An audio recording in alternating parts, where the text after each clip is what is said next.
خبرې به نن شپې دې سره کوو موږ هغه مسالې ته ورسېدو امین اول ته یو چا په برخه مو ورته ویلې چې معلم صاحب یو قمندان د امنیه نارین کتللی چې نارین پښتانه یو ورځ اته کسه شهیدانېږي خلک یې شهیدانوي تاسو دې سبا دې بېرته راولېږه و هغه 100 کاله قید لري په دې 100 کاله قید لري چې هغه پښتون حاجي مامور په جواب کې ورته ویلي وایي ما زه د دې لپاره مونږ تا ته راغلو چې ته معاونې اولې دې مونږ په رایو کې دې مونږ ته ویلي وو چې ما ته پښتون و تاجک ازبک ټول یو شی ده د تا له چوکۍ نه نیولې له اخره پورې دې دغه دې ټول قوم د تا 100 کاله 10 کاله قید لري څنګه دې ما پښتون قید لري او ته قید نه لري نن زه د دې ما ته د کاغذ ماغذ نه مخکې کې چې دا کاغذ دې زده کې وغږېږه 2 ساعت پورې مونږ دلته غونډه لرو خلک دې مشران دې وغږېږي همیش په مونږ باندې وخت کاږي چې موږ ښځه نه ده کېدلې آخر چې لاره تر ورکه شوه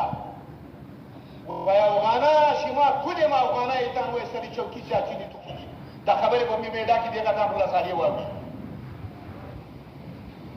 مارشالي یې واخیستله دوستم ته یې ورکړه د مونږ ډاکټر صاحب اشرف غني کور یې آباد زوی یې خدای دې ډېر ښه وسره ولې ډېر پښتانه یې شهیدان کړه په څنګ کې په سالنګ کې په زراو تاجک هم شهیدان کړه عبدالله دې ناولد چې دغه مارشالي وتړله ټول ناولد یې د په پلار باندې هغو تاجکو وروڼو ته یې کتلي چې په سالنګ کې په زراو تاجک شهیدان دې فاسق عبدالله مارشالي ورته تړله دغه خو یې سوي ده له خارج نه راغلی عبدالله وایي یې سوي ده دوستم وایي یې سوي ده ټول وایي دا یې سوي ده ته فاسق خو مجاهد یې که نه تا فاسق دا مارشالي ولې وتړله دا خور دې نه خفه کېږي دا نوګې دې مباح شو دوستم ته یې ورکوي پښتنو زه به واضح پوه کړم دا کمیس دې ما اخیستی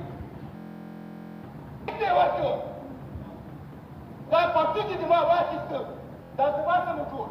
دا ډاکټر امدا ته ورکړو غیرت ته یې ما ته لیکلی دغه دې غیرت په خبرو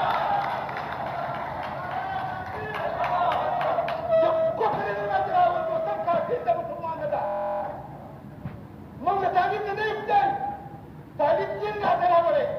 دا نن چې په بازار کې خلک ورچېږي دا ښځې پکې ورچېږي دا د خلک کورونه دوستېږي دا تعلیم راغلی که دا فاسق نظام راغلی دا کار راغلی نه ده دیموکراسي مې پرېږده دیموکراسي مو خوښې نه ده زمانه دې خور زما خور ده نن په دې بازار کې چې بندیان دي کوم سړی په شرابو بندي ده شرابخور نن خلاص کړي چې دین کټ هغه دي دین والا بنجاري ښځې نه در پرېږدي ناموس والا نه در پرېږدي نه دې کوچای پرېږدي نه دې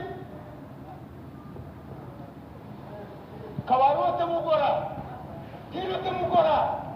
لونګیو ته مو ګوره